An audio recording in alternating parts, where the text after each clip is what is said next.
Hi viewers, welcome to our channel. ప్రస్తుతం మనతో స్టూడియోలో వైఎస్ఆర్సీపీ అధికార ప్రతినిధి అలాగే లిడ్ క్యాప్ మాజీ చైర్మన్ కాకుమాన్ రాజశేఖర్ గారు ఉన్నారు. నమస్తే సార్. నమస్కారం. ఎలా ఉన్నారు? బాగున్నారా? Super sir. ఈరోజు కేంద్ర బడ్జెట్ ఆంధ్రప్రదేశ్ రాష్ట్రానికి అలకేట్ చేసినటువంటి ఫండ్ చూసుకుంటే 15,000 కోట్లు ఏపీ రాజధాని పేరుతో కేటాయించడం జరిగింది. 15,000 కోట్లతో రాజధాని అయ్యే పరిస్థితి, రాజధానికి 15,000 కోట్లు అంటే ఇప్పుడు ప్రస్తుతం కోalition గవర్నమెంట్లో ఉన్నారు, ఇంతటితోనే సరిపెట్టుకోవాలా లేదు అంటే అదే మహాభాగ్యం అనుకోవాలా? ఏం చెప్తారు సార్ అసలు బడ్జెట్లో కేటాయింపులపై?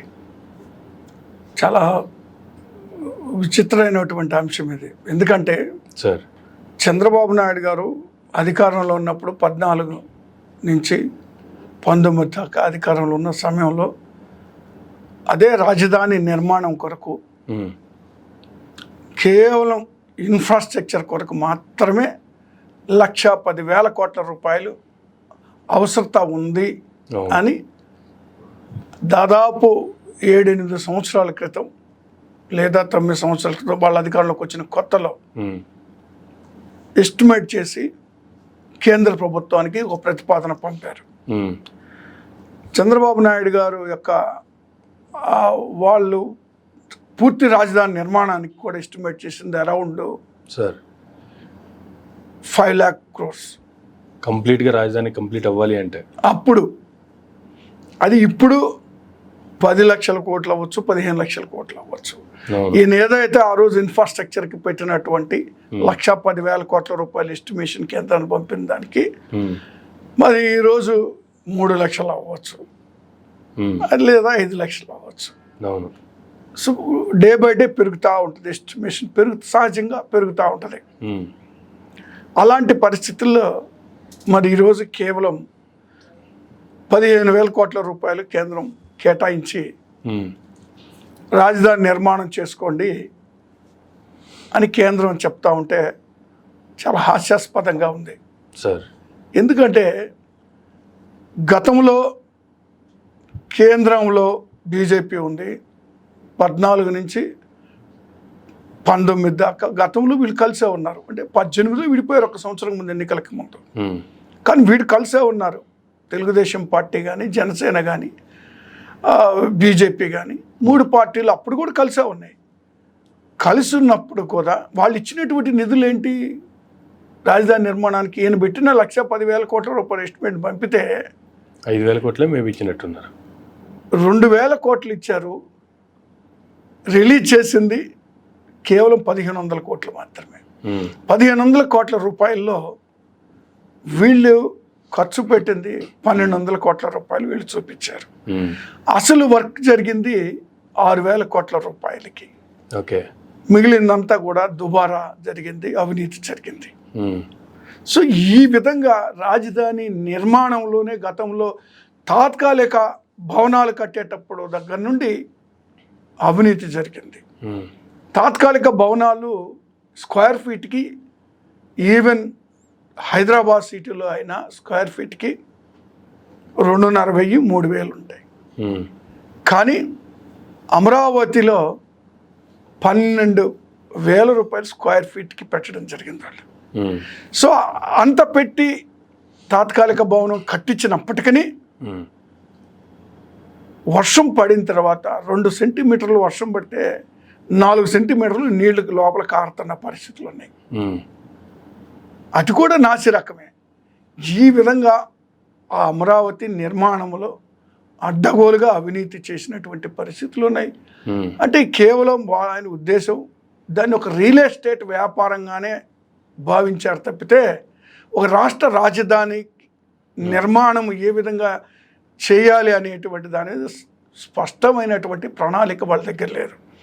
కనీసం ఏదైతే చంద్రబాబు నాయుడు గారు నివాసం ఉంటున్నారో కరకట్ట ప్రాంతం రోడ్డు కూడా వేయలేనటువంటి పరిస్థితుల్లో వాళ్ళు 5 సంవత్సరాల పరిపాలన చేశారు. అసలు రాజధాని ప్రాంతం అనేటువంటిది ముంపు గురయ్యేటువంటి ప్రాంతం. ఇప్పుడు ప్రస్తుతం వర్షాలు వస్తే అక్కడ పరిస్థితిని కూడా చూస్తున్నాం, ఏ రకంగా ముంపు గురవుతున్నాయి. ఇప్పుడు వర్షాలు ఇప్పుడు వర్షాలు వస్తే ఈ రోజుకి వెళ్ళి ఆ ప్రాంతం చూసినా కూడా మొత్తం జలమయమై ఉంటుంది. Yes sir. సో అక్కడ నిర్మాణాలు చేపట్టాలంటే ఒక పిల్లర్ వేయాలంటే 70 అడుగులు గుంట తీయాల్సినటువంటి పరిస్థితులు ఉంటాయి. ఈవెన్ సముద్రంలో నిర్మాణాలు చేపట్టినా కూడా ఓఎన్జీసీ వాళ్ళు ఆయిల్ గ్యాస్ కంపెనీస్ చేస్తూ ఉంటాయి నిర్మాణాలు. వాళ్ళు పిల్లర్లు వాళ్ళు వేసినా కూడా 25-30 మ్యాక్సిమం 50 అడుగుల లోపల మొత్తం పిల్లర్ వేయగలుగుతారు సముద్రంలో. అలాంటి పరిస్థితుల్లో వీళ్ళు అమరావతి ప్రాంతంలో నిర్మాణాలు చేయడం అనేటువంటిది అసంభవమైనటువంటి పని. ఈరోజు చూస్తే వాస్తవమైన పరిస్థితులు ఏంటో క్లియర్గా అర్థమవుతాయి అక్కడ ఉన్నటువంటి నీళ్ళ పరిస్థితి చూస్తే.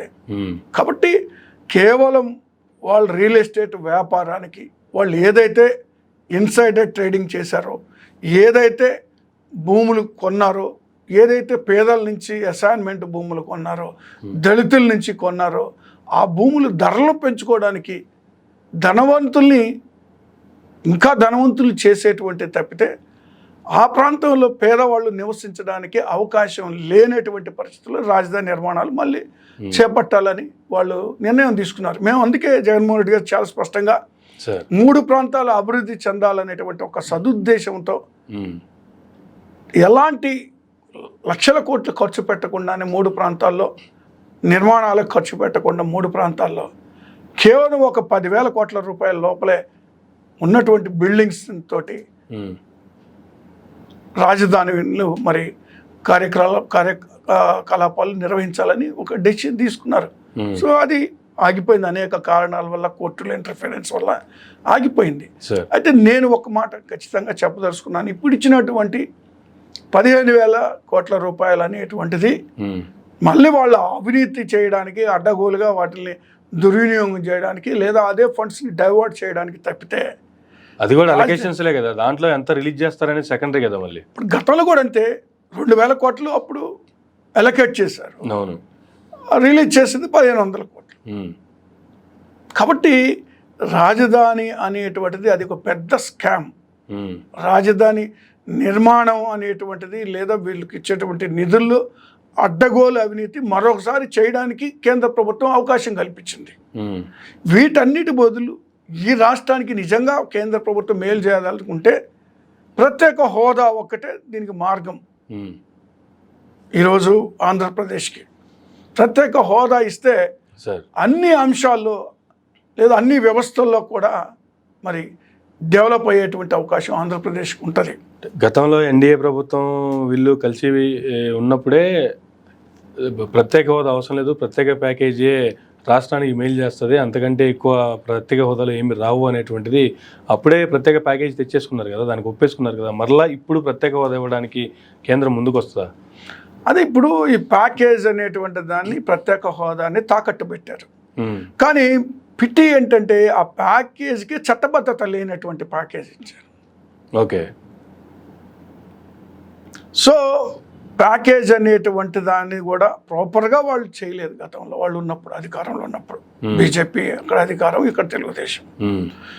సో పోలవరం ప్రాజెక్టు దగ్గర నుంచి అనేకమైనటువంటి వెనుకబడినటువంటి 7 జిల్లాల దగ్గర నుంచి అన్నీ కూడా దెబ్బతినిపోవటానికి డబ్బులు ఇవ్వలేదు కదా. వాళ్ళు ఇస్తా ఉన్నటువంటి డబ్బులు పోలవరం ప్రాజెక్టు పూర్తి స్థాయిలో వెనుకబడి 7 జిల్లాలకి ప్యాకేజీలు ఇస్తా ఉన్నారు, అది లేదు. అరకొరగా నిధులు విడుదల చేశారు తప్పితే వాళ్ళు చేసింది ఏం లేదు. మళ్ళీ మేము అధికారంలోకి వచ్చినప్పుడు కూడా అదే తంతు జరిగింది. మళ్ళీ ఇప్పుడు అదే పార్టీలు మళ్ళీ అధికారంలోకి వచ్చాయి. మరి ఇప్పుడు చూడాలా ఏ మేరకు చేస్తారు. ఏదో కొంత జరుగుతుంది అనుకుంటే ఇప్పుడు ఇది కూడా నిరాశపరిచినట్టే. అంటే రాష్ట్రంలో చూసుకుంటే రాజధాని ఒక్కటే అనేది అంశం కాదు, లేదంటే దానికి ఒక్కదానికి ఇస్తే సరిపోయేటువంటి పరిస్థితి కాదు. అనేక అంశాలు ఉన్నాయి, అనేక ఇబ్బందులు ఉన్నాయి. అన్ని రంగాలకి సమానంగా కేటాయించాల్సినటువంటి పరిస్థితిలో కేవలం రాజధాని ప్రాంతానికి మాత్రమే, రాజధాని నిర్మాణం కోసం మాత్రమే 15,000 కోట్లు అలొకేట్ చేస్తే సరిపోతుందంటారు ఆంధ్రప్రదేశ్కి? లేదు, ఇప్పుడు ఈరోజు గత 5 సంవత్సరాల్లో జగన్మోహన్ రెడ్డి గారు ఒక ప్రణాళిక సిద్ధం చేశారు సార్.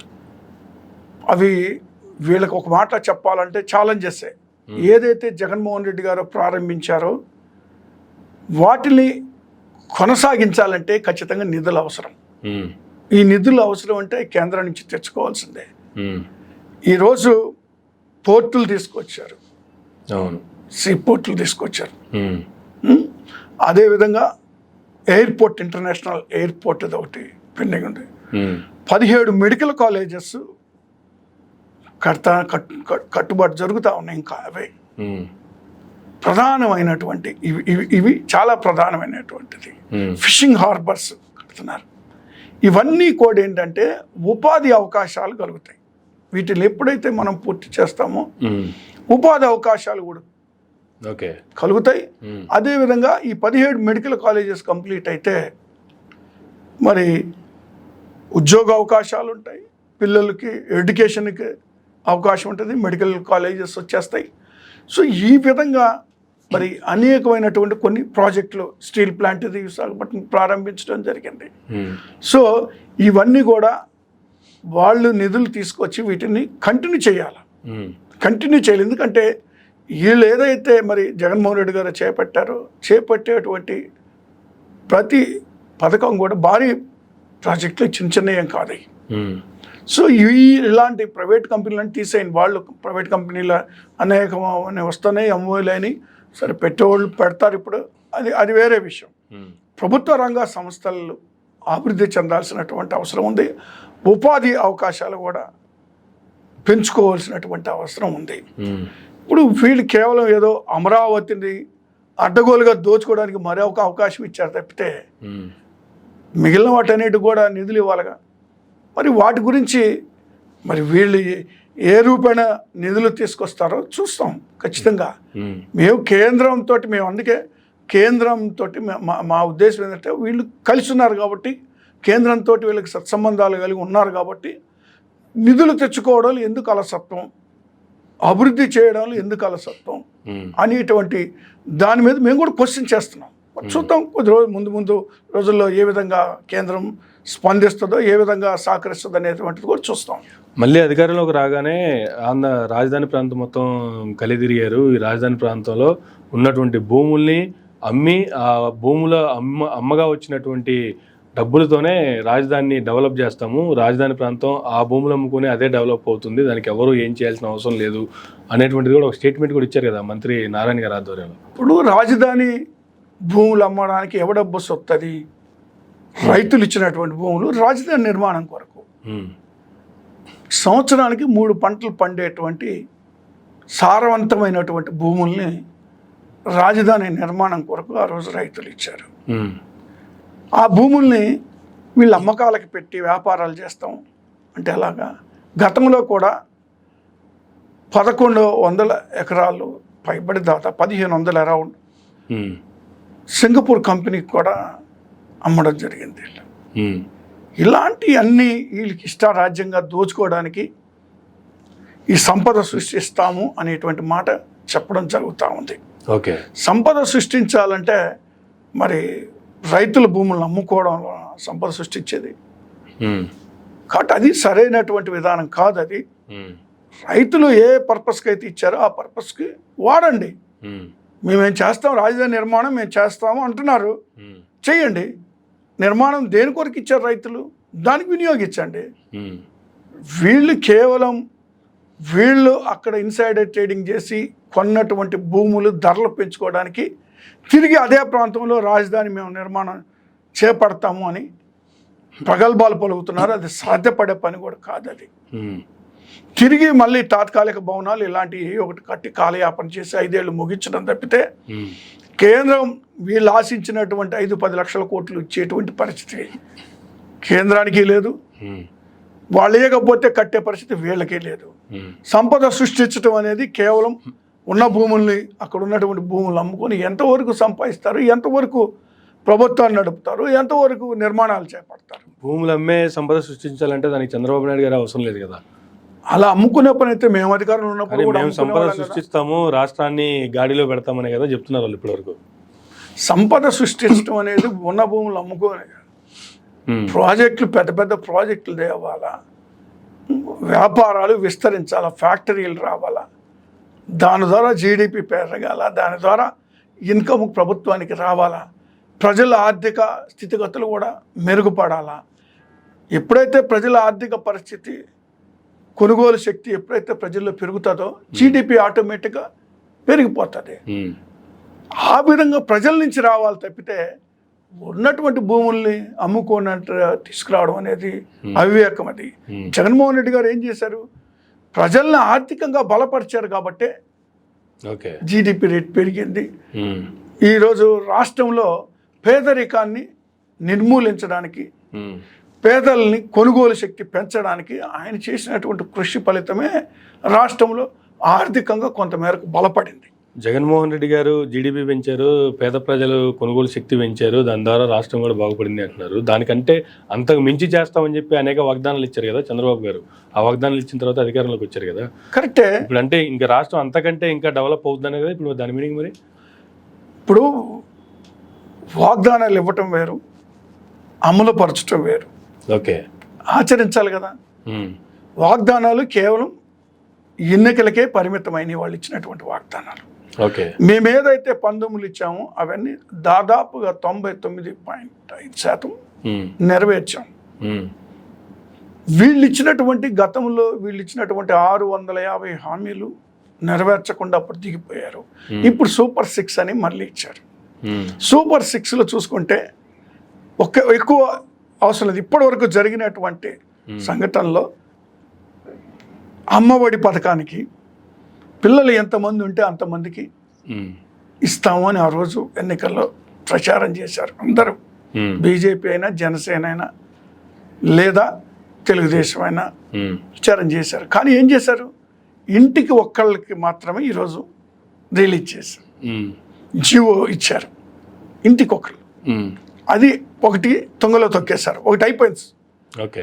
రెండోది వచ్చేసి ప్రభుత్వ ఉద్యోగులు ఎందుకు వ్యతిరేకించారు? సిపిఎస్ రద్దు చెయ్యండి అని ఒక డిమాండ్ పెట్టి, గతంలో మేము అధికారంలో ఉన్నప్పుడు ఒక డిమాండ్ పెట్టి అది వీలు పడదు అని మేము చెప్పినందుకు వ్యతిరేకించారు. ప్రభుత్వానికి వ్యతిరేకంగా ఓటేశారు. ఓకే. అయితే మేమేమన్నాం ఆ రోజు? సిపిఎస్ రద్దు చేయడం కాదు, దానికన్నా బెటర్గా ఉండేటువంటిది జీపీఎస్ పెడతాము అనేటువంటిది చెప్పడం జరిగింది. వాళ్ళు ఏం చేశారు? దానికి ఒప్పుకోలేదు.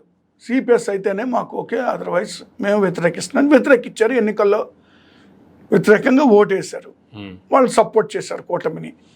కూటమి అధికారంలోకి వచ్చిన తర్వాత వీళ్ళు ప్రామిస్ చేశారు కదా సిపిఎస్ మేము రద్దు చేస్తామని.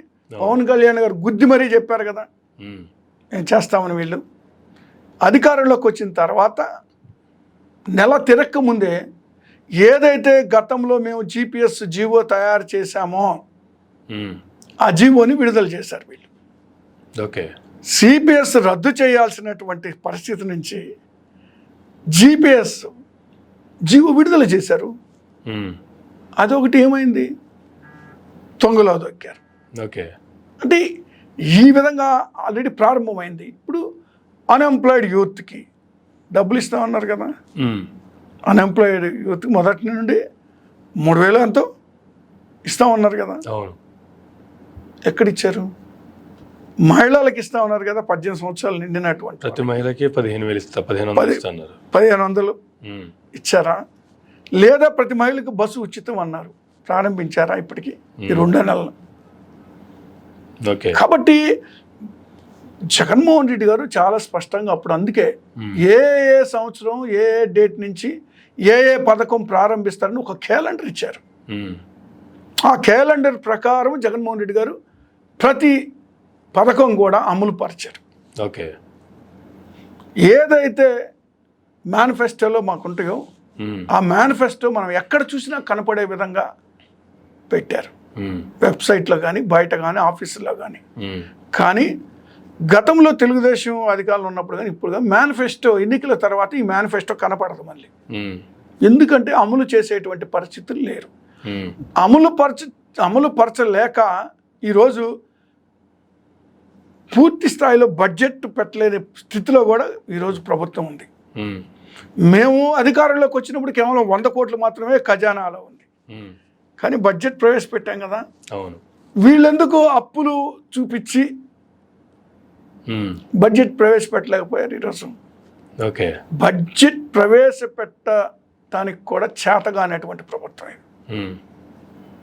కాబట్టి కేవలం వీళ్ళు ఏంటంటే ఏదో ఒక సాకు చూపించి దాన్నే బూచిగా అలా చూపించేసి వీళ్ళు ఇచ్చినటువంటి హామీల్ని నెరవేర్చకుండానే చేతకాక ఏ విధంగా నెరవేర్చాలో, ఎన్నికలప్పుడు ఏదో బూటకపు హామీలు ఏది పడితే అది ఇచ్చి అధికారంలోకి రావాలి అనేటువంటి కేవలం ఒకే ఒక ఆలోచనతోటి ఇవ్వడం జరిగింది. తీరా ఇప్పుడు చూస్తే ఏమంటున్నారు, సన్నాయి నొక్కులు నొక్కుతా ఉన్నారు. నిధులు లేవు, ఖజానా ఖాళీ అయింది అని. ఈరోజు ఖజానా ఎంత ఉందో, ఈ రాష్ట్రం అప్పులతోటి ఏ విధంగా వాళ్ళు వదిలిపెట్టారో వాళ్ళకి తెలీదా? మేము అధికారంలోకి వచ్చిన తర్వాత వాళ్ళు 96,000 కోట్ల రూపాయలు వాళ్ళు అప్పులు ఉన్నాయి. ఓకే, రాష్ట్రం విడిపోయేటప్పుడు వాళ్ళు అధికారులు దిగిపోయేటప్పుడు 2,60,000 కోట్ల రూపాయలు అప్పులు చేసి వెళ్ళారు. దానికి గాను అసలు 20,000 కోట్ల రూపాయలు, వడ్డీ 20,000 కోట్ల రూపాయలు మేమున్న 5 సంవత్సరాలు చెల్లించడం జరిగింది. ఓకే, వాళ్ళు చేసినటువంటి అప్పులు వడ్డీలు చెల్లించడానికి సరిపోయింది కాకుండా వాళ్ళు చేసినటువంటి కాంట్రాక్ట్ వర్కులు దాదాపు 60,000 కోట్ల రూపాయలు ప్రభుత్వం కూడా వాళ్ళు చేసిన కాంట్రాక్ట్ వర్కులు చెల్లించాల్సిన పరిస్థితులు. ఓకే, ఇన్ని అప్పులు వైఎస్ఆర్ కాంగ్రెస్ పార్టీపై ప్రభుత్వం పైన వేసి వాళ్ళు వెళ్ళిపోయారు. ఓకే, అవి అన్నీ దాదాపుగా తీర్చుకుంటూ వస్తే ఇప్పుడు కేవలం వాళ్ళు చేసినటువంటి 2,60,000 కోట్ల వడ్డీలతో దాదాపు 3 లక్షల కోట్ల పైబడి ఉంటే, ఇప్పుడు మేము అధికారులకు వచ్చిన తర్వాత 4,500,000 ఆ ప్రాంతం 5 లక్షల లోపలే జరిగితే అప్పులుంటే, వీళ్ళు దాని 14 లక్షల కోట్లు, 10 లక్షల కోట్లు, 12 లక్షల కోట్లు అని ప్రచారాలు చేస్తున్నారు. అదే 4 లక్షల కోట్ల చిల్లరని నిర్మలా సీతారామన్ గారు పార్లమెంట్లోనే ఆంధ్రప్రదేశ్ అప్పుల గురించి ప్రస్తావించడం జరిగింది. కేవలం 4.5 లక్షల కోట్ల రూపాయలు అప్పులు మాత్రం ఉందని. దానికి విరుద్ధంగా వీళ్ళు ప్రచారాలు చేశారు. ప్రజల్ని దగ్గర దుష్ప్రచారాలు చేసి ప్రభుత్వం మీద బురద జల్లేటువంటి కార్యక్రమం చేశారు వీళ్ళు. కాబట్టి నేను ఒకటే కోరుకుంటున్నా, వీళ్ళిద్దరు అధికారులు ఉన్నారు. ఇప్పుడు మనకు ముందుంది ఏంటి, ఎన్నికలు ఇప్పుడు లేవు. ఎన్నికలకు సంవత్సరం ఇంకా 5 సంవత్సరాల దగ్గర అటు ఇటుగా ఉన్నాయి. అధికారంలో ఆ రోజు ఉన్నారు, మళ్ళీ ఈ రోజు మళ్ళీ అవకాశం వచ్చింది. కాబట్టి ఈ ఆంధ్రప్రదేశ్కి ప్రత్యేక హోదా తేవటమే కాకుండా ఏదైతే పెండింగ్ ప్రాజెక్టులు ఉన్నాయో ప్రాజెక్టులన్నిటికి కూడా నిధులు తీసుకురావాలి. కేవలం అరకొర నిధులు తీసుకొచ్చేసి వాటిల్లో అవినీతికి పాల్పడి ఈ యొక్క ఏదో ఒక స్కీములు పెట్టి స్కాములు చేసుకుంటా పోవడం తప్పితే ఈ 5 సంవత్సరాలు ఖచ్చితంగా వాళ్ళు దిగిపోతారు. ఎందుకంటే వాళ్ళు ఇచ్చిన హామీలు అమలు సాధ్యం కానటువంటి హామీలు ఇచ్చారు. జగన్మోహన్ రెడ్డి గారు ఏదైతే చెప్తారో అదే చేస్తారు, ఏదైతే చేయగలరో అదే చెప్తారు. తప్పితే ఇలాంటి తప్పుడు వాగ్దానాలు చేసే పంట 14 ఎన్నికల్లోనే రైతు రుణమాఫీకి ఒప్పుకుంటే మేము అధికారంలోకి వచ్చేవాళ్ళం. ఓకే, అది ఒప్పుకోలేదు, ఎందుకంటే సాధ్యపడదు. వీళ్ళు అధికారంలోకి వచ్చిన తర్వాత రుణమాఫీ చేయలేకపోయారు కదా. చేస్తే 68,000 కోట్ల రూపాయలు రైతు రుణమాఫీ చేయాల్సి ఉంది, చేయలేకపోయారు కదా. 24,000 కోట్ల రూపాయలు డాక్రా మహిళకి ఇవ్వాల్సినటువంటి ఇవ్వలేకపోయారు కదా. సో అలా ప్రామిసులు చేసుకుంటాం అధికారంలోకి వచ్చారు వాళ్ళు. మళ్ళీ అదే పని ఇప్పుడు చేస్తున్నారు. ప్రజలు కూడా అర్థం చేసుకోవాలా, ఆంధ్రప్రదేశ్ ప్రజలు కూడా విఘ్నులు అర్థం చేసుకోవాలా రాష్ట్రంలో ఏం జరుగుతుందనేది. సో చంద్రబాబు నాయుడు గారు ప్రతిసారి చెప్తూ ఉన్నారు, ఉమ్మడి ఆంధ్రప్రదేశ్లో కూడా నేను ఎటువంటి నిర్మాణాలు చేపట్టినా, ఎటువంటి సంస్కరణలు తీసుకొచ్చినా నెక్స్ట్ వచ్చినటువంటి ముఖ్యమంత్రులు ఎవరైతే ఉన్నారో అవన్నీ కంటిన్యూ చేశారు. కాబట్టి ఈరోజు హైదరాబాద్ డెవలప్మెంట్ ఆ రకంగా చూస్తున్నాము. కానీ విభజిత ఆంధ్రప్రదేశ్లో ఏవైతే సంస్కరణలు తీసుకొచ్చామో వాటన్నిటినీ జగన్ సర్కార్ తొంగలో దొక్కింది కాబట్టి విధ్వంసం అయిపోయింది రాష్ట్రం అనేటువంటి కామెంట్లు చేస్తున్నారు. మీరేమో రాష్ట్రంలో అనేక అభివృద్ధి కార్యక్రమాలు చేపట్టాము అని చెప్తున్నారు. ఇప్పుడు వీటిని చంద్రబాబు నాయుడు గారు కంటిన్యూ చేసే అవకాశం ఉందంటారా? ఇప్పుడు చంద్రబాబు నాయుడు గారు అధికారంలో ఉన్నప్పుడు ఏ నిర్మాణాలు చేపట్టాడు? ఒక రాజధాని నిర్మాణానికి మినహాయిస్తే పోర్టులు కట్టాడా, హార్బర్లు కట్టాడా, మెడికల్ కాలేజీలు కట్టాడా, ఇంటర్నేషనల్ ఎయిర్పోర్ట్ కట్టాడా, రైతు భరోసా కేంద్రాలు కట్టాడా, తర్వాత ఈ విలేజ్ క్లినిక్లు కట్టాడా? ఏం చేశాడు? లేదా స్కూళ్ళు రెన్యువేట్ చేసి స్కూల్ బిల్డింగ్స్ ఏమైనా కట్టాడా? కానీ నాడు ఏం నేడు చేశారు బిల్డింగ్లన్నీ రెనోవేట్ చేసామంటున్నారు. మొదటి విడతగా 15,000, తర్వాత విడతలో 22,000 స్కూళ్ళు తీసుకుని చేసామని చెప్పి అయితే మీ గవర్నమెంట్ అయితే లెక్కలు చూపిస్తుంది గతంలో. కానీ ఈరోజు అసెంబ్లీలో మాట్లాడిన లెక్కలు చూసుకుంటే నారా లోకేష్ గారు ఒక కామెంట్ చేశారు, నాడు నేడు ద్వారా 900 కోట్ల రూపాయల అవినీతి జరిగింది గత ప్రభుత్వంలో అనేటువంటిది. ఓకే, అవినీతి జరిగితే చెప్పమానండి. అవినీతి జరిగిందని లెక్కల ప్రకారం చెప్పమనండి, చట్ట ప్రకారం చర్యలు తీసుకోమన్నాడు. అవినీతి జరిగితే బురద జల్లేసి వదిలేస్తే కాదు కదా, అవినీతి జరిగింది అంటే కాదు కదా. అవినీతి జరగబట్టే గతంలో స్కిల్ డెవలప్మెంట్ దాంట్లో అవినీతి జరగబట్టే చంద్రబాబు నాయుడు గారు జైలుకి వెళ్ళటం జరిగింది. అవినీతి జరగబట్టే ఈఎస్ఐ స్కామ్లో అచ్చెన్నాయుడు గారు జైలుకి వెళ్ళటం జరిగింది. అలాంటి అవినీతి ఒకవేళ జరుగుంటే ఈ స్కూల్ బిల్డింగ్స్ వీటిలో నాడు నేడులో చూపించమనండి. ఇప్పుడు వాళ్ళు చేసింది లేదు, చేసింది ఇప్పుడు వాళ్ళు చేసింది కంటిన్యూ చేయటం కాదు, మేము చేసినవి కంటిన్యూ చేస్తే చాలు, ఉన్నాయి అలాగే ఉంచితే చాలు.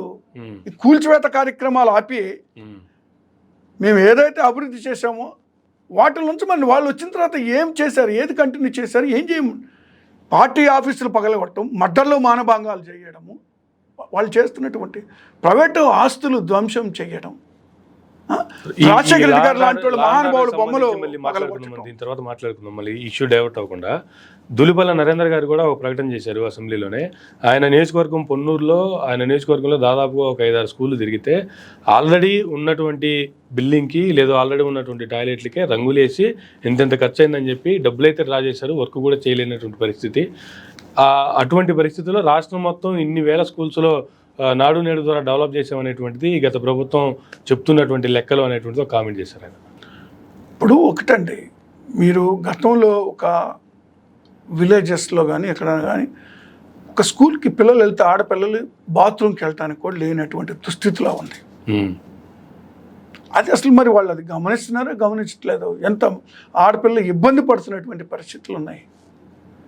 అలాంటి పరిస్థితుల్లో ఈరోజు అన్నీ రెన్యువేట్ చేశారు. ఒకసారి చూస్తే తెలుస్తుంది. ఆయన కేవలం ఏదో పైపైన ఏదో చూసేసి ఏదో రంగులేశారు కాదు, మొత్తం రెన్యువేట్ చేసినాయి కదండి. లేని చోట మళ్ళీ కట్టుబడులు చేసినవి ఉన్నాయి, లేదా ఎక్కడైతే పూర్తిగా దెబ్బతిన్నాయో వాటిని తొలగించి మళ్ళీ నిర్మాణాలు చేయటం జరిగింది. ఇప్పుడు రంగులేసేటువంటి డబ్బులు తీసుకొని అవినీతి కార్యక్రమాలు వాళ్ళు చేశారు గతంలో. కాబట్టి ఇప్పుడు జరిగింది స్కూళ్ళు బిల్డింగ్స్ ఒకసారి పక్కాగా వెరిఫై చేసుకోమనండి. అంత అవినీతి జరిగితే, ఎక్కడైనా అవినీతి జరిగితే చట్టం ఉంది కదా, ప్రూవ్ చేయమనండి, మాకేం అభ్యంతరం లేదు. అంతేగాని ఊరక బట్టగాల్సి ముఖాన్ని వేసేసి చేసే పద్ధతి సరైనటువంటి ఇది కాదు.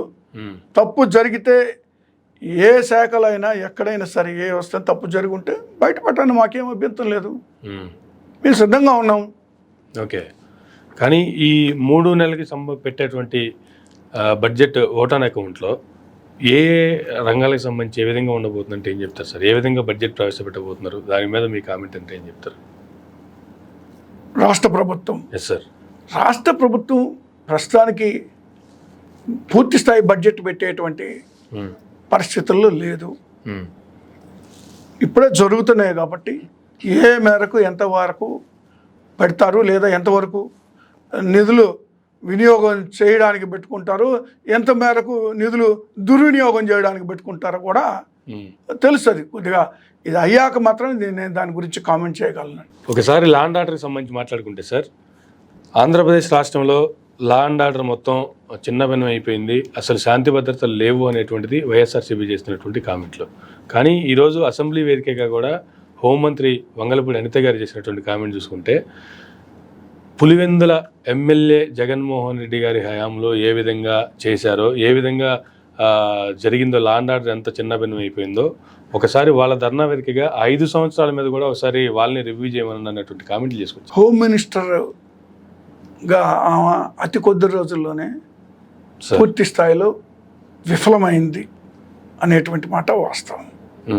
దానికి నేనేదో మాట్లాడితే కాదు, మరొకరు మాట్లాడటం కాదు, సాక్షాత్తు చంద్రబాబు నాయుడు గారే మీ పనితీరు మెరుగుపరుచుకోవాలని ఒక వార్నింగ్ ఇచ్చినటువంటి పరిస్థితులు అనిత గారికి మనం చూస్తూ ఉన్నాం అతి కొద్ది రోజుల్లోనే.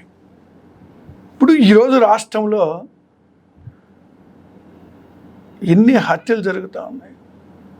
ఈరోజు వాళ్ళు అధికారంలోకి వచ్చిన మరుసటి రోజు నుండే దాదాపు 36 మర్డర్స్ జరిగినాయి వైఎస్ఆర్ కాంగ్రెస్ పార్టీ క్యాడర్ని. అది అలా ఉంటే ఎన్ని దాడులు జరిగినాయి, ఎన్ని ఇళ్ళు ధ్వంసం చేశారు, ఎంతమందిని వాళ్ళు దాదాపు మరి వాళ్ళు అటెంప్ట్ టు మర్డర్ వరకు పోయినటువంటి కేసులు ఎన్ని ఉన్నాయి. వాళ్ళు చేస్తున్నటువంటి లా అండ్ ఆర్డర్ అనేటువంటిది పూర్తి స్థాయిలో ఫెయిల్ అయింది ఆంధ్రప్రదేశ్లో. అది అలా ఉంటే చూడండి, చిన్న పిల్లలు మహిళల్ని ఎన్ని ఇన్సిడెంట్స్ జరిగినాయి, ఒకటా రెండా, ఎంతమంది మహిళల్ని చివరికి చిన్న బిడ్డల్ని కూడా రేప్ చేసి హత్య చేసినటువంటి పరిస్థితులు ఉన్నాయి. చీరాల ఈపురపాలను చూస్తే ఒక మహిళను హత్య చేశారు, రేప్ చేశారు. అది ఏమైంది ఆ కేసు? ముచ్చుమర్రలో చూస్తే బాలిక, చిన్న పిల్లని రేప్ చేసి హత్య చేసి ఎక్కడుందో కూడా ఈ రోజుకి తెలీదు. ఎక్కడున్నది, ఎక్కడ పెట్టారు, ఎక్కడ కనుక్కోలేకపోయారు. ఆమె కాన్స్టిట్యున్సీలోనే, హోమ్ మినిస్టర్ గారి కాన్స్టిట్యున్సీలోనే మహిళపై అత్యాచారం, రేపు మర్డర్స్ జరుగుతూ ఉన్నాయి ఆమె కాన్స్టిట్యున్సీలోనే. ఇప్పుడు విజయవాడ చూస్తే నడి రోడ్డు మీద ఒక తండ్రిని హత్య చేయడం జరిగింది. ఒక ఆడబిడ్డ తండ్రిని నడి రోడ్డు మీద. మొన్న చూస్తే వినుకొండలో నడి రోడ్డు మీద అందరి సమక్షాన ఆటవికంగా హత్య జరిగితే చూస్తూ ఉన్నాయి. ఏం చేస్తూ ఉన్నారు వీళ్ళు? కనీసం వెళ్ళి పరామర్శిస్తున్నటువంటి పరిస్థితుల్లో కూడా లేని స్థితిలో హోమ్ మినిస్టర్ ఉంది. ఒక మహిళగా అవకాశం ఇచ్చినప్పుడు దాన్ని ఎంత సద్వినియోగం చేసుకోవాలా?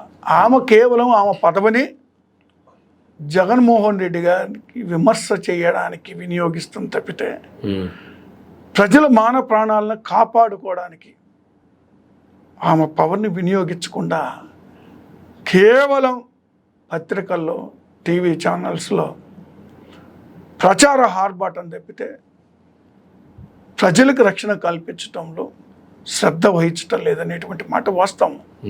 ఈరోజు ఆంధ్రప్రదేశ్లో లా అండ్ ఆర్డర్ ఫెయిల్ అవ్వడానికి కారణం కూడా ఆవిడే. ఈరోజు మళ్ళీ ఆవిడ జగన్మోహన్ రెడ్డి గారి మీద కనీసం మాజీ ముఖ్యమంత్రి హోదాలో ఉన్నటువంటి వ్యక్తిని గౌరవించడం చేతగానేటువంటి ఒక సంస్కారం లేనటువంటి హోమ్ మినిస్టర్ ఈరోజు ఆంధ్రప్రదేశ్లో ఉంది. ఎవరైనా మేమైనా మాట్లాడుతున్నామంటే కనీసం మర్యాదగా మాట్లాడతాం. చంద్రబాబు నాయుడు గారి గురించి మాట్లాడినా, పవన్ కళ్యాణ్ గారి గురించి మాట్లాడినా, లేదా లోకేష్ గారి గురించి మాట్లాడినా, ఇంకొకరు పురంధేశ్వరి గారి గురించి మాట్లాడినా, ఏ పార్టీ ఎవరన్నా కానీ ఒక లీడర్ని మనం ఏ పార్టీలో ఉన్నా కూడా గౌరవంగానే సంబోధిస్తాం, గౌరవంగానే మాట్లాడతాం. కానీ ఆవిడ ఎలా మాట్లాడుతున్నారు? అనిత గారు ఏకవచనంతో జగన్మోహన్ రెడ్డి గారిని సంబోధిస్తూ ఉన్నారు. అది మంచిది కాదు, అది మంచి పద్ధతి కాదు, అది మన సంస్కృతి కాదు అది. ఎందుకంటే అధికారం ఏముంటుంది, వస్తుంది పోతుంది. మళ్ళీ రేపు 29 మేము అధికారంలో ఉంటాం 100%. వీళ్ళు చేసే అరాచకాలు చూస్తే ఇప్పుడే ప్రజలు కూడా డిసైడ్ అయిపోయారు. వాళ్ళు ప్రజలు ఊహించింది ఒకటి, జరుగుతుంది ఒకటి. ఈరోజు ఎన్నికలు కానీ జరిగితే ఇది రద్దయ్యి వైఎస్ఆర్ కాంగ్రెస్ పార్టీ ఏ విధంగా మళ్ళీ గెలుస్తుందో చూస్తారు. ఎందుకంటే ప్రజలు విసిగిపోయారు ఇప్పటికే, అతి కొద్ది రోజుల్లో, నెల దాటక ముందే. కాబట్టి దానికే ఇప్పుడు వీళ్ళు చేసేటువంటి విధానాలు, వీళ్ళు చేస్తున్నటువంటి పద్ధతుల్ని ఇప్పుడు బయటికి మాత్రం ఎవరు దాడులు చేయొద్దు అని మాట్లాడుతూ ఉన్నారు. టీవీ ఛానల్స్లో ఇంటర్నల్గా ఎంకరేజ్ చేస్తూ ఉన్నారు. రెడ్ బుక్ ఎందుకండి? ఈ రెడ్ బుక్ అనేటువంటి దేనికి, ఎవరిని టార్గెట్ చేయడానికి? రెడ్ బుక్ అనేది గ్రామ స్థాయి నుంచి రాష్ట్ర స్థాయి దాకా ఉంది. కేవలం ఒక లోకేష్ గారు మాత్రమే రెడ్ బుక్ అలా చూపిస్తున్నారు. కానీ గ్రామ స్థాయి నుంచి కూడా ఒక హిట్ లిస్ట్ తయారు చేసుకొని దాడులు చేస్తూ ఉన్నారు. ఇప్పుడు మేము 19 అధికారంలోకి వచ్చినప్పుడు ఇలా చేయలేదే. ఎవరైనా ఆస్తులు ధ్వంసం చేసామా, లేదా ఈ మర్డర్లు చేసామా, లేకపోతే ఇంకేంది? రాష్ట్రంలో లా అండ్ ఆర్డర్ ఫెయిల్ అయింది. కానీ ఫెయిల్ అయినటువంటి లా అండ్ ఆర్డర్ మీద జరుగుతున్నటువంటి పరిస్థితుల మీద మాట్లాడాల్సినటువంటి మంత్రులు గతంలో మీ హయాంలో జరిగిన దాని గురించి మాట్లాడండి అని చెప్పి మళ్ళీ రివర్స్ కౌంటర్ ఇస్తున్నారు. మాట్లాడమనండి. పెంచుకునే ప్రయత్నమా, లేదంటే మాట్లాడటానికి పేరుకే మంత్రి అయినా కూడా మాట్లాడే పవర్స్ లేకనా? నేను దానికి ముందు ఒక మాట అడుగుతాను. సరే, మేము అధికారంలో ఉన్నప్పుడు సరే జరిగినాయి అనుకున్నాం, ఎక్కడ అంటే మీరు కూడా అధికారంలోకి వచ్చాక అలాంటివి చేయాలనా? ఇప్పుడు మేము అధికారంలోకి వచ్చాక మెరుగైన పరిపాలన అందిస్తాము, మెరుగైనటువంటి లా అండ్ ఆర్డర్ సిచ్యువేషన్ రాష్ట్రంలో తీసుకొస్తామని చెప్పాల్సినటువంటి ఈ పెద్ద మనుషులంతా అసెంబ్లీ వేదికగా మీరు చేశారు కాబట్టి మేము చేస్తున్నామంటే ఏంటి దాని అర్థం? ఇప్పుడు మా మీద బురద చల్లటం తప్పితే ఇంకేముంటుంది? వాళ్ళు ఏం చేస్తున్నారో చెప్పాలా, మేమేం చేసామనేది వేరే విషయం కాదు. అది ప్రజలు తిరస్కరించారు మమ్మల్ని, మీరున్న అధికారంలోకి వచ్చారు. కానీ మీరు వచ్చి ఏం చేస్తున్నారు? ప్రజలు ఏం ఆశించారు మీ నుంచి? ఈ దాడులను ఆశించారా, మర్డర్లను ఆశించారా, మానభంగాలను ఆశించారా? ఏం ఆశించారు ప్రజల్ని? ఇవన్నీ ఎరాడికేట్ చేయమని మిమ్మల్ని తెచ్చారు. మీరు ఎందుకు చేయట్లా? మమ్మల్ని బూచిగా చూపించేటువంటి ప్రయత్నం, మీ బాధ్యతల నుంచి తప్పుకునేటువంటి ప్రయత్నం తప్పితే వేరేది ఏముంటుంది ఇందులో వాళ్ళ మాటల్లో చూస్తే? అందుకే మేము ఈ రాష్ట్రంలో జరుగుతున్నటువంటి బీహార్ తరహా పరిపాలనని దేశవ్యాప్తంగా తెలియజేయాలనేటువంటి ఉద్దేశంతో అన్ని పార్టీలని కూడగట్టి రేపు ఢిల్లీలో ధర్నా కార్యక్రమం అనేటువంటిది జగన్మోహన్ రెడ్డి గారు నిర్వహిస్తూ ఉన్నారు. దేశం దృష్టిని కూడా ఆకర్షించాలి. ఈ రాష్ట్రంలో ఏం జరుగుతుంది, అరాచక పరిపాలన ఏ విధంగా ఉన్నా అనేది ఫోటో ఎగ్జిబిషన్, వీడియోలతో కూడా వీళ్ళు చేసినటువంటి ప్రతి ఒక్క కార్యక్రమాన్ని కూడా ప్రజలకి దేశవ్యాప్తంగా తెలియజేసేటువంటి కార్యక్రమాన్ని కూడా తీసుకున్నాం. వీళ్ళు ఎక్కడ కూర్చొని అసెంబ్లీలో మాట్లాడే అది కౌరవ సభ, అక్కడ ఏం మాట్లాడినా కూడా వృధానే. అసెంబ్లీ వేదికగా సహజంగా సమస్యలు మాట్లాడితే దానికి కొంత శాంటిటీ ఉంటుంది, కొంత ఫలితం ఉంటుంది. కానీ ఈరోజు ఉన్నటువంటి వాళ్ళు ఏదైతే 164 మంది ఉన్నారో, వైఎస్ఆర్ కాంగ్రెస్ పార్టీలో ఉన్నటువంటి 11 మంది గొంతు నొక్కేటువంటి ప్రయత్నం చేస్తారు తప్పితే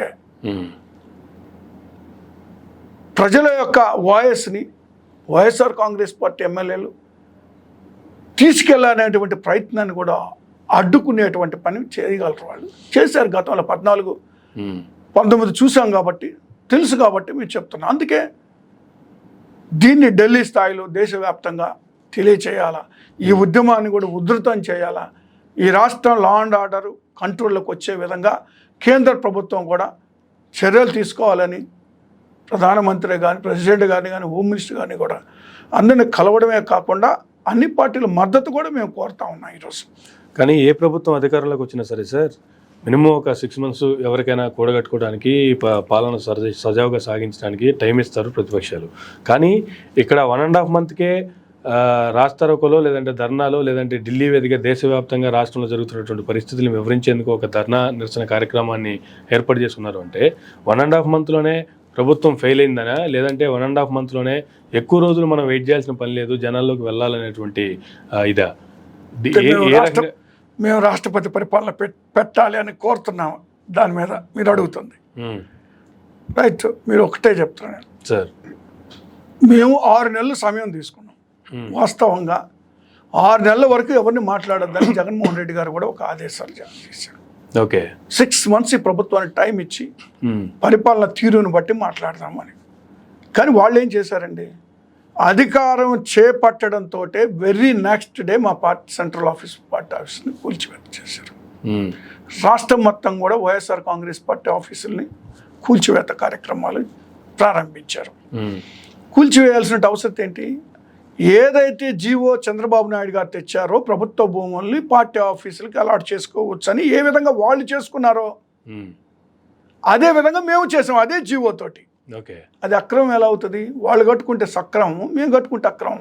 ఒకవేళ అలా కోలుగొట్టారన్నప్పుడు ఆ ఆఫీసులు కూడా కోలుగొట్టాలి కదా, వాళ్ళ ఆఫీసులకి ఇచ్చినవి కూడా కోలుగొట్టాలి సేమ్ జీవో. ఆటోమేటిక్గా అదే ఇప్పుడు మీరు వేరే జీవో తెచ్చుకుంటే మీ జీవో ప్రకారం చేసుకున్నారు కాబట్టి కూలగొట్టామంటే మేము ఓకే. అసలు ఒక్క జీవో తీసుకురాలేదండి. ఉమ్, దురదృష్టం ఇలాంటివన్నీ. అది స్టార్ట్ చేశారా? సరే. అది అయిన వెంటనే నెల తిరక్క ముందే మర్డర్లు చేయటం మొదలుపెట్టారా? ఇళ్ళు కూల్చివేత కార్యక్రమాలు చేస్తారా? మహిళల మీద దాడులు చేయడం, బాలికల మీద ముక్కు పచ్చలారినటువంటి బిడ్డల మీద కూడా అఘాయిత్యాలు జరుగుతున్నటువంటి పరిస్థితి ఈ రాష్ట్రంలో ఎటుపోతుంది. బీహార్ని మించి అరాచకాలు ఆంధ్రప్రదేశ్లో జరుగుతూ ఉంటే చూస్తూ ఊరుకుంటామా? ఎలా ఉండగలుగుతాం? అంటే ఎవరైనా ఇటువంటి కార్యక్రమాలు చేస్తే లేదంటే పార్టీలు అయిన దాటితేనో చంద్రబాబు గారు సహించడం అనేటువంటిది ఒక ఇదైతే ఆయనకు ఉండింది. ఇప్పుడు చంద్రబాబు నాయుడు గారు ఎంకరేజ్ చేస్తున్నారా? లేదు ఉన్నటువంటి నేతలు చంద్రబాబు నాయుడు గారి చేయి దాటి ఎవరి సొంత వర్క్లో వాళ్ళే ఉండిపోయారా? ఈ జరుగుతున్న పరిస్థితులను చూస్తే ఏం చెప్తారు? ఇప్పుడు నోటితో అదే మాట చెప్తా ఉన్నారు, కనుసాయిగా వేరే విధంగా చేస్తూ ఉన్నారు. ఇంకో అదే విధంగా నోటితో ఒక మాట, నొసటితో మరొక మాట. ఈ విధంగా వాళ్ళని ఎంకరేజ్ చేశారు వీళ్ళు. మీరు ఒక్కసారి కానీ ఆలోచన చేస్తే రెడ్ బుక్ ఏమనుంది, అదే లోకేష్ గారు ఏమన్నారు, ఎన్ని ఎక్కువ కేసులు ఉంటే వాళ్ళకి అంత మంచి పదవి ఇస్తాను అన్నారు. అంటే ఏంటి దాని ఉద్దేశం? అది అధికారంలోకి వచ్చేంత వరకు ఎవరు ఎక్కువ పార్టీ కోసం కష్టపడ్డారంటే అది ఓకే, కానీ అధికారంలోకి వచ్చిన తర్వాత కేసులు పెట్టుకుంటూ పోతే పెట్టాల్సింది మీరే కదా కేసులు. ఇప్పుడు అధికారంలోకి మేము అధికారంలో ఉన్నాం, వాళ్ళు ఏమన్నారు, మేము అధికారంలో ఉంది కేసులు పెట్టే కార్యక్రమం, సరే తప్పు చేస్తే కేసు పెడతారు, అది వేరు. కానీ లోకేష్ గారు ఏమన్నారు, ఎన్ని ఎక్కువ కేసులు ఉంటే అంతే అన్ని మంచి పదవి, అంటే ఎన్ని అరాచకాలు చేస్తే అంత మంచి పదవి ఇస్తామని మాట్లాడతా. పవన్ కళ్యాణ్ గారు ఏం మాట్లాడతారు, రోడ్ల మీద ఈడ్చుకుంటా గుడ్డలు కూడా తీసి తంతాను, అవి చేస్తానని ఇస్తారు. అంటే వాటి ఇంపాక్ట్ ఎలా ఉంటుంది? చంద్రబాబు నాయుడు తోక కత్తిరిస్తాను అంటాడు ఆయన, ఇంకోటి ఏదేదో మాట్లాడతారు. అవన్నీ ఆ ఇంపాక్ట్ కార్యకర్తల మీద రావడానికి రకరకాల కామెంట్లు చేయొచ్చు సార్ ఎవరైనా. అది వాళ్ళకు ఉన్నటువంటి ఓట్ బ్యాంకును లేదంటే వాళ్ళకు ఉన్నటువంటి అభిమానులు వాళ్ళ వైపు మార్చుకునే ప్రయత్నంలో ఒకవేళ అలాంటి కామెంట్లు చేశారు, కానీ అధికారంలోకి వచ్చిన తర్వాత కొనసాగిస్తామంటే అది రాజ్యాంగం ప్రకారం అది కుదరదు పని కదా. కుదరదు. రాజ్యాంగం ప్రకారము అధికారంలోకి రాకముందు కూడా మాట్లాడకూడదు.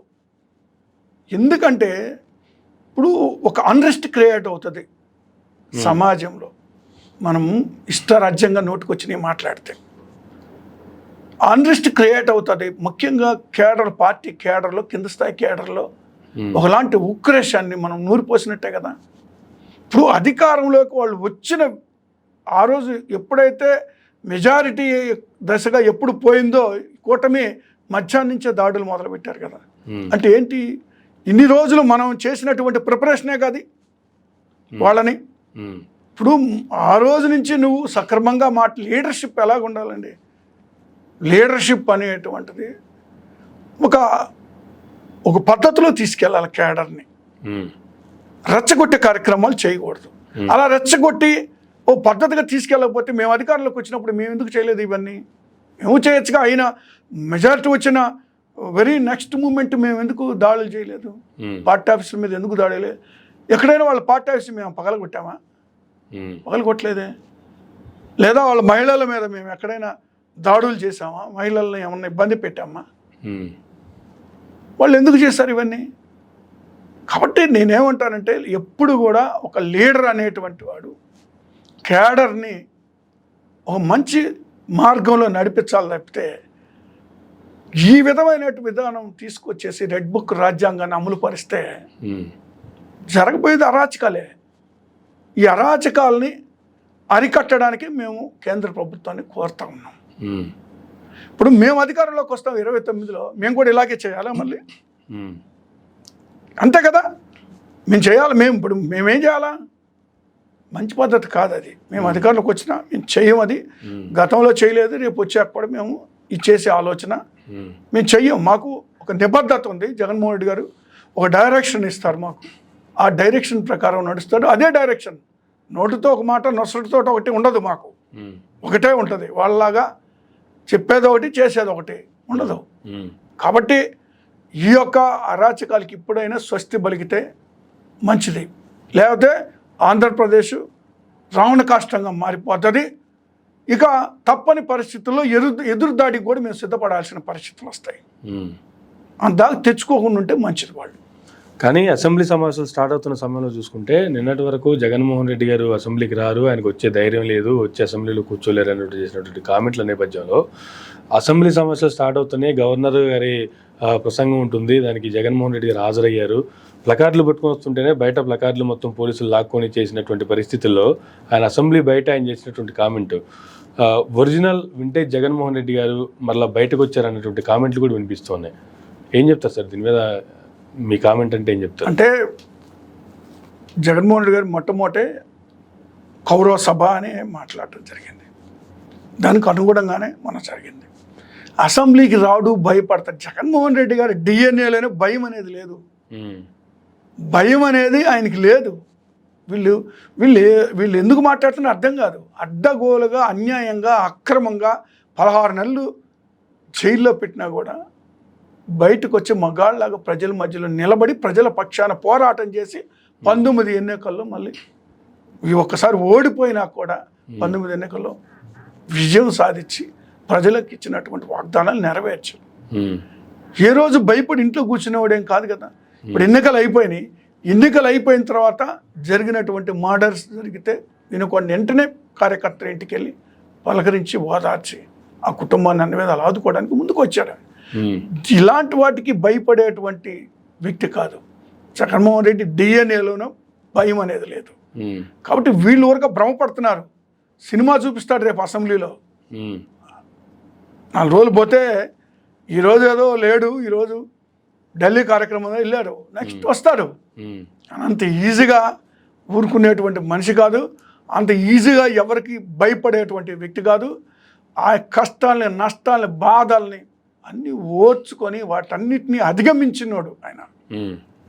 కాబట్టి వీళ్ళు మరొకసారి జగన్మోహన్ రెడ్డి గారి విశ్వరూపం చూస్తారు. కానీ అసెంబ్లీకి రావడం ఇష్టం లేకే తాడేపల్లిలో ఉంటే అసెంబ్లీకి రావాల్సిన పరిస్థితి ఉంటుంది కాబట్టి ఢిల్లీ ప్రోగ్రాం పెట్టుకున్నారు, అందుకే ఢిల్లీకి వెళ్ళారు అనేటువంటి కామెంట్లు కూడా చేస్తున్నారు అధికార పార్టీకి సంబంధించి.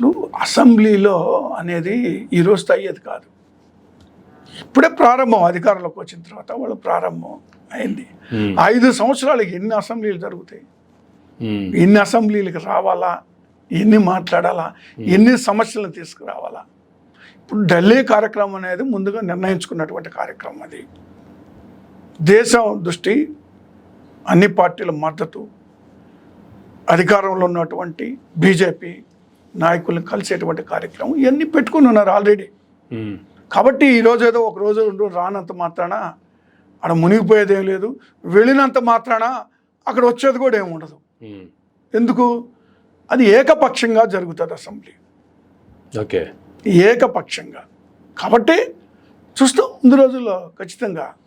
కానీ నిన్న జరిగిన పరిణామాల తర్వాత పవన్ కళ్యాణ్ గారు ఒక కామెంట్ చేశారు జగన్ గారిని ఉద్దేశించి. ఇంకా సీఎం అనేటువంటి భ్రమల్లో ఉన్నారేమో జగన్మోహన్ రెడ్డి గారు, ఆ భ్రమల నుంచి ఫస్ట్ బయటికి రండి, మీరు ఓన్లీ ఎమ్మెల్యే మాత్రమేనటువంటి కామెంట్లు పవన్ కళ్యాణ్ గారు చేయడం కూడా కాస్త హాట్ టాపిక్గా మారాయి నిన్న అసెంబ్లీలో. పవన్ కళ్యాణ్ గారి మాటలు పరిణితి లేనటువంటి మాటలు, అవగాహన లేనటువంటి మాటలు. ఆయన జీవితానికి ఇప్పుడు ఎమ్మెల్యే ఇప్పుడు గెలిచాడు. ఆయన గతంలో 2 చోట్ల ఓటమి పాలైనటువంటి వ్యక్తి. ఆయన రాజకీయ జీవితం మొత్తం మీద కూడా దాదాపు 14 సంవత్సరాలు ఏమో అయి ఉంటుందేమో, 14-15 ఇప్పటి వరకు ఆయన గెలిచినట్టు పరిస్థితి లేదు. పోటీ చేసిన తర్వాత ఓడిపోవడం జరిగింది. కానీ గెలిచిన ఒకసారి అయినా 100% రిజల్ట్తో అసెంబ్లీలోకి వచ్చామనేటువంటిది. సరే, ఇప్పుడు రిజల్ట్స్ గురించి, ఓటింగ్ గురించి నేను ఎక్కువ మాట్లాడదలుచుకోలేదు. ఎందుకంటే అది ఏ విధంగా జరిగిందనేది, ఎలా జరిగిందనేది, వీళ్ళందరికీ అంత మెజార్టీలు ఎట్టొచ్చినాయి, లేదా వీళ్ళందరూ 100% స్ట్రైకింగ్ రేట్ తోటి బయటకు వచ్చారని బీజేపీ అయినా, జనసేన అయినా, తెలుగుదేశానికి ఇవన్నీ వచ్చినాయి అంటే దాని వెనకాల అభయహస్తం బీజేపీ ఉందని అందరికీ తెలుసు. జరిగిన గోల్మాల్ కూడా అందరికీ తెలుసు. కాకపోతే ప్రతిదానికి సాక్ష్యాధారాలు అవసరం కాబట్టి మేము కూడా మిన్నుకున్నాం అంతవరకే. టైం వస్తే అన్నీ బయటకు వస్తాయి, వీళ్ళకి ఏ విధంగా గెలిచారో, ఏ విధంగా ఉన్నారు. కాకపోతే నేను ఒకటే కోరుతా ఉన్నాను, పవన్ కళ్యాణ్ గారు కూడా మాట్లాడారు కదా, 30,000 మంది మహిళలు మిస్ అయ్యారు అన్నారు కదా. 30,000 మంది అది కూడా కేంద్ర ఇంటెలిజెన్స్ వల్లే సమాచారం నేను ఇస్తున్నారు. కేంద్ర ఇంటెలిజెన్స్ వాళ్ళు నాకు చెప్పారు చెవులో అన్నారు కదా. ఉమ్, ఇప్పుడు ఎందుకు తీసుకురాట్లా 30,000 మందిని? ఎక్కడున్నారు వాళ్ళు? ఉంటే పట్టుకురా. ఎందుకు? కేంద్రంలో మీరే అధికారులు ఉన్నారు, రాష్ట్రంలో మీరే అధికారులు ఉన్నారు. ఈ 30,000 మంది ఎక్కడున్నారో వెతికి పట్టుకొచ్చేటువంటి బాధ్యత పవన్ కళ్యాణ్ గారిది. ఆయనే చెప్పాడు కదా, ఆయన నోటికి వచ్చినటువంటి మాట అది. అదంతా వీళ్ళు కూడా అదే మాట్లాడారు, మిగిలిన వాళ్ళు కూడా, తెలుగుదేశం అయినా. మరి ఎందుకు వాళ్ళని ఇప్పుడు ఎందుకు అలసత్వం వహిస్తున్నాడు? ఇంతవరకు చిన్నారి చనిపోయి ఇప్పటికి 15 రోజులు పైన అవుతా ఉంటే ఎక్కడుందో కూడా కనుక్కోలా. ఎక్కడో మహిళని ఎవరో పట్టకొస్తే 9 రోజులుగా పట్టుకున్నానని బేరాలు బలికి మీడియా ముందు పెద్ద ప్రచారాలు చేసుకున్నటువంటి పవన్ కళ్యాణ్ గారు ఇంతమంది మహిళలు మర్డర్లు, మానభంగాలు, ముక్కు పచ్చలారినటువంటి బిడ్డల్ని ఎత్తుకెళ్ళి రేప్ చేసి చంపేస్తే ఈరోజు ఆచూకీగా లేదు ఆంధ్రప్రదేశ్లో. దీని గురించి ఎందుకు మాట్లాడట్లేదు ఆయన? మాట్లాడాలి కదా. ఇప్పుడు ఆయన ఇచ్చినటువంటి హామీలు ఉన్నాయి, మీ అంతెందుకు సిపిఎస్ రద్దు చేస్తాను, నాది బాధ్యతను బల్లగుద్ది చెప్పాడు కదండి ఆ రోజు. చెప్పాడు కదా, మీరు విన్నారో లేదో? నేను బాధ్యత తీసుకుంటాను, చంద్రబాబు నాయుడు గారు నేను బాధ్యత తీసుకుంటాను. ఈరోజు జిపిఎస్ జీవో రిలీజ్ అయితే ఎందుకు నోరే మెదపలా? ఈ రాష్ట్రానికి ప్రత్యేక హోదా జగన్మోహన్ రెడ్డి గారు ఎందుకు తేలేదు? అదే నాకు కానీ ఎంపీ సీట్లు ఉంటే, లేదా నేను గెలిచి ఉంటే పోరాటం చేసి తీసుకొచ్చేవాడిని కేంద్రంలో అన్నారు కదా. ఏది ఇప్పుడు? ప్రత్యేక హోదా అంశం గురించే మాట్లాడటల్లా. ఎందుకు మాట్లాడటల్లా? కేంద్రంలో ఉండి వాళ్ళతో కలిసి ఉండి మరి ఈరోజు రాష్ట్రానికి సంబంధించిన అంశాల మీద స్పందించటల్లా. కానీ ఎలక్షన్స్కి ముందు అన్ని కామెంట్లు చేశారు, అంతంత ఆవేశపడ్డారు. కానీ ఎలక్షన్స్ అయిన తర్వాత, అధికారంలోకి వచ్చిన తర్వాత, డిప్యూటీ సీఎంగా బాధ్యతలు, మంత్రిగా ప్రమాణ స్వీకారం చేసిన తర్వాత చాలా సైలెంట్గా ఉంటున్నారు. అసలు ఎక్కడ ఎటువంటి కామెంట్లు కూడా చేయట్లేదు. ఈవెన్ జరుగుతున్న పరిస్థితులకు సంబంధించి కూడా ఒక కామెంట్ కూడా చేయనటువంటి పరిస్థితి. ఇప్పుడు సంతోషం, చాలా సంతోషం. అలా మాట్లాడకుండా ఉండడం అనేటువంటిది మంచి పరిణామమే. కానీ దీనికి ముందుగా ఎన్నికల టైంలో రెచ్చగొట్టింది ప్రజలందరినీ ఒక మెంటల్గా, ఒక సైకిల్ లాగా ప్రిపేర్ చేసినటువంటి పరిస్థితి నుంచి మళ్ళీ వెనక్కి తీసుకురావాలిగా. వాళ్ళందరినీ అలా ప్రిపేర్ చేసి ఇప్పుడు నాకేం తెలీదు అవన్నీ మానుకోండి అని ఇప్పుడు మాట్లాడితే ఒక్కసారిగా ఆగుతాయి. మరి ఈ విధ్వంసాలన్నీ ఎందుకు జరుగుతున్నాయి? ఓకే, ఇప్పుడు వాళ్ళని మెంటల్గా ప్రిపేర్ చేసేసాడు. దాడులు చెయ్యాలా, తన్నాలా, కొట్టాలా, గొడ్డలు ఓడదీయాలా, ఇవన్నీ మాట్లాడి ప్రజల్ని, ముఖ్యంగా యూత్ని అంత ఎంకరేజ్ చేసి ఇప్పుడు నాకేం తెలియదని అధికారంలోకి రాగానే అలాంటి అన్నిటికీ నేను వ్యతిరేకం అని ముందంతా మాట్లాడినటువంటిది ఏమవుతుంది? కాబట్టి ఏదైనా మంచి పరిణామమే ఆయన ఆ విధమైనటువంటి నిర్ణయం తీసుకోవడం.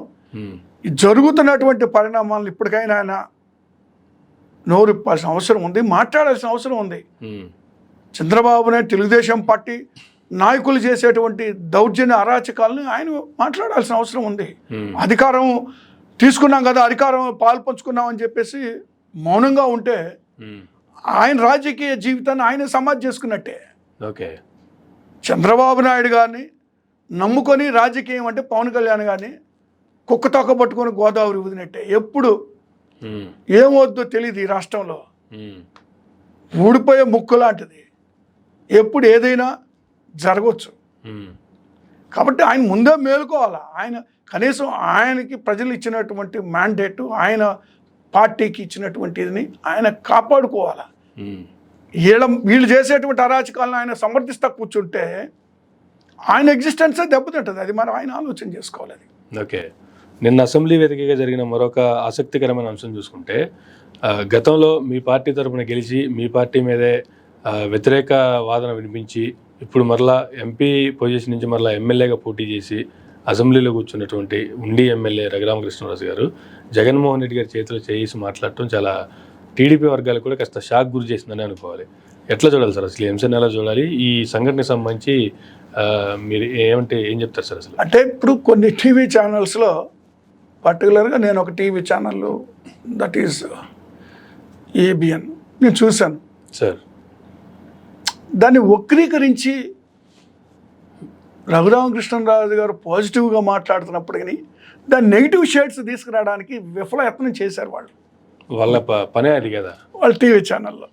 నేను బాగా గమనించాను వీళ్ళ డిస్కషన్ ఏం జరుగుతుందా అని. సార్ ఈయన ఎంత ఎంకరేజ్ చేసినా, ఈయన ఎంత రెచ్చగొట్టాలనేటువంటి ప్రయత్నం చేసినా రఘురామకృష్ణరాజు గారు పాజిటివ్గానే మాట్లాడారు. జగన్మోహన్ రెడ్డి గారు నీ కలవడంలో లోపల ఏదో పెట్టుకొని ఆయన నాతో బాగా మాట్లాడాడని నేను అనుకోవట్లేదు. నన్ను మంచిగా రిసీవ్ చేసుకున్నాడు ఆయన. మంచి పరిణామమే కదండి. శత్రుత్వం ఎందుకు ఉండాలి? ఎవరికైనా రాజకీయంగా శత్రుత్వం ఉండాల్సిన అవసరం లేనే లేదు. జగన్మోహన్ రెడ్డి గారు శత్రువునైనా ప్రేమిస్తాడు.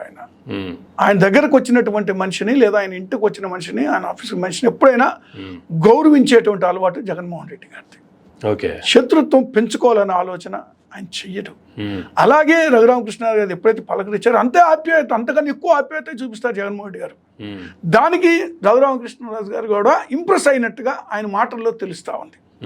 దాంట్లో దురుద్దేశం ఆపాదించట్లేదు ఆయన, కానీ కొన్ని టీవీ ఛానల్స్ ఆపాదించేటువంటి ప్రయత్నం జగన్మోహన్ రెడ్డి గారిని మళ్ళీ మరొకసారి ఏదో అసాసినేట్ చేయాలనేటువంటి ఆలోచన వాళ్ళు చేస్తూ ఉన్నారు. క్యారెక్టర్ అసాసినేషన్ చేస్తే ఏమొస్తే ఎన్నికలు అయిపోయినాయి, చేసే వరకు చేసేసారు, అయిపోయింది. దుష్ప్రచారాల్లో అన్ని రకాలుగా చేశారు. ఇప్పుడు కూడా మళ్ళీ దాన్ని కూడా ఇష్యూ చేయాల్సిన అవసరం లేదే. కానీ నిన్నటి వరకు చేయాల్సినవన్నీ చేశారు. ఓకే, ఎలక్షన్స్ అయిపోయినాయి, ఇప్పుడు చేయాల్సిన అవసరం లేదు. కానీ రీసెంట్గా ఆయన గుంటూరులో ఒక కేసు కూడా ఫైల్ చేశారు కదా జగన్మోహన్ రెడ్డి గారి మీద. నా మీద హత్యా ప్రయత్నం జరిగింది, దానికి కారణం జగన్మోహన్ రెడ్డి గారని. ఆ తర్వాత మరలా వెళ్ళి కలవడం అనేది మంచి పరిణామం అయినా కూడా లోపలైతే ఉండాల్సినటువంటి కోపం లేదా నా మీద జరిగిన దానికి పగ తీర్చుకోవాలన్న కస ఉంది కదా, ఉండబట్టే కదా కేసు వేశారు, లేదంటే కేసు వేయరు కదా. సరే, ఇప్పుడు రాజకీయంగా వ్యతిరేకంగా ఉన్న సందర్భాల్లో ఇలాంటి సంఘటనలు అనేటువంటిది జరుగుతూ ఉంటాయి. కేసులు వేసుకోవటాలు లేదా గత అనుభవం ఆయనకి జరిగినటువంటి సంఘటనల మీద ఆయన కేసులు వేసి, బట్ మళ్ళీ కలుసుకోవడంలో తప్పేం లేదు. కేసు నడుస్తూ ఉంటుంది. ఎదురు పడినప్పుడు గౌరవంగా మర్యాదగా ఒకరినొకరు పలకరించుకోవడం అనేది సంస్కారం. ఈరోజు అత్యున్నత వ్యవస్థ అయినటువంటి పార్లమెంట్లో మీకు గుర్తు ఉంటుంది, అప్పటి వరకు విమర్శలు గుప్పించినటువంటి మన రాహుల్ గాంధీ గారు ప్రధానమంత్రి మోడీ గారి దగ్గరికి వెళ్ళి ఆలింగనం చేసుకున్నటువంటి పరిస్థితి దేశం మొత్తం చూసి నివ్వెరపోయింది. అది మంచి పరిణామమే కదా. నువ్వు ద్వేషాలు పెంచుకోవాల్సిన అవసరం లేదు. మనం ప్రజల కోసం మనం పోరాటం చేస్తున్నాం, ప్రజల పక్షాన మనం నిలబడుతున్నాం. అంత మాత్రం చేత ఒకరికొకళ్ళు విద్వేషాలు పెంచుకోవాల్సిన అవసరం లేదు. ఎవరైనా సరే రాజకీయంగా ప్రజల పక్షాన్ని నిలబడి ప్రజలకి అంతిమంగా మేలు జరగాలనేటువంటి దాని మీద పోరాటాలు ఉంటాయి తప్పితే జగన్మోహన్ రెడ్డి గారు ఇట్లా కక్షలు పెట్టుకునే పని అయితే ఇంకా ఇప్పుడు ఎంతమంది ఎన్ని విధాలుగా బలయ్యేవాళ్ళు గత 5 సంవత్సరాల్లో. అలాంటి ఆలోచన ఆయన చేయలేదు. పార్టీలకు అతీతంగా ఆయన చెప్పారు, పార్టీలకు అతీతంగా మనం సహాయం చేయాలనేటువంటి దృక్పథంతో ఆయన సహాయం చేశాడు అందరికీ. ఓకే, మనకు పార్టీ చేయకపోయినా పర్వాలేదు, వాళ్ళకి అర్హులైన ప్రతి ఒక్కరు కూడా మేలు జరగాలనేటువంటి దాని మీదే పనిచేశారు గత 5 సంవత్సరాల్లో. ఫైనల్గా రాష్ట్రంలో జరుగుతున్నటువంటి పరిస్థితులకు సంబంధించి కావచ్చు, ఢిల్లీ దానిలో ధర్నా అనంతరం రాష్ట్రంలో కూడా ప్రజల పక్షాన వైఎస్ఆర్సీపీకి సంబంధించి పోరాటం కొనసాగుతూనే ఉంటుందా? ఇది ఎంతవరకు కొనసాగుతుందంటే ఏం చెప్తారు సార్? వైఎస్ఆర్సీపీ యొక్క ఫ్యూచర్ ప్లాన్స్ ఏంటి అంటే ఏం చెప్తారు? పోరాటం అనేటువంటిది ఆగదు, ప్రజల పక్షాన్ని నిలబడతాం. ఈరోజు అధికారంలోకి వచ్చినటువంటి పార్టీ వాళ్ళు ఇచ్చినటువంటి సూపర్ 6 కానీ ఇతర హామీలు కానీ నెరవేర్చే దిశగా ఈ ప్రభుత్వం వెళ్లాల్సిన అవసరం ఉంది. ఏదైతే పెండింగ్ ఉన్నాయో ప్రాజెక్టులు అవన్నీ కూడా కంప్లీట్ చేయాల్సినటువంటి అవసరం ఉంది. వీళ్ళు ఏది ఇచ్చినటువంటి ప్రతి హామీ నెరవేర్చాల్సిన అవసరం ఉంది. చివరికి వాలంటీర్స్ వ్యవస్థను కూడా అన్యాయం చేశారు. 10,000 జీతం ఇస్తాం, మీరు 5,000 కాదు, మీకు ఇచ్చింది గోనె సంచుల ఉద్యోగం అని ఆ రోజు మాట్లాడారు. ఆ తర్వాత ఎన్నికల సమయానికి 10,000 జీతం ఇస్తామని చెప్పి అసలు వాలంటీర్ వ్యవస్థ అనేటువంటి దాన్ని పక్కన పెట్టి ఈ రోజే మేబీ అసెంబ్లీలో చంద్రబాబు నాయుడు గారు క్లారిటీ ఇస్తారనేటువంటి కామెంట్ కూడా చేస్తున్నారు. వాలంటీర్ వ్యవస్థ ఉంటుందా తీసేస్తారనేది చూద్దాం. ఉంచాల్సినటువంటి అవసరం ఉంది. పాపం వాళ్ళు చదువుకొని వాళ్ళు ఒక రకంగా త్యాగాలు చేశారు, ప్రజలకు మేలు చేయాలని జగన్మోహన్ రెడ్డి గారిని మాటకి కట్టుబడి పనిచేశారు వాళ్ళు. సరే, ఆ వ్యవస్థని ఈ విధమైనటువంటి పనులు చేయకుండా వాళ్ళు ఇచ్చినటువంటి ప్రతి ఒక్కటి నెరవేర్చాలా. అలా నెరవేర్చినటువంటి పక్షంలో వైఎస్ఆర్ కాంగ్రెస్ పార్టీ ప్రజల పక్షాన్ని నిలబడుతుంది. ఖచ్చితంగా ఈ ప్రభుత్వం మళ్ళీ దిగిపోయే వరకు పోరాటం చేస్తుంది. ప్రజలకి అండగా నిలబడి ఖచ్చితంగా వీళ్ళు ఇచ్చినటువంటి హామీలని నెరవేర్చే వరకు కూడా ఆ పోరాటం అనేది ఆగదండి. Okay, thank you sir, thank you very much అండి. థ్యాంక్ యూ అండి. కాకమన్ రాజశేఖర్ గారితో ఈనాటి ఇంటర్వ్యూ మరో గంటలో మళ్ళీ కలుద్దాం. చూస్తూనే ఉండండి మేరా మీడియా.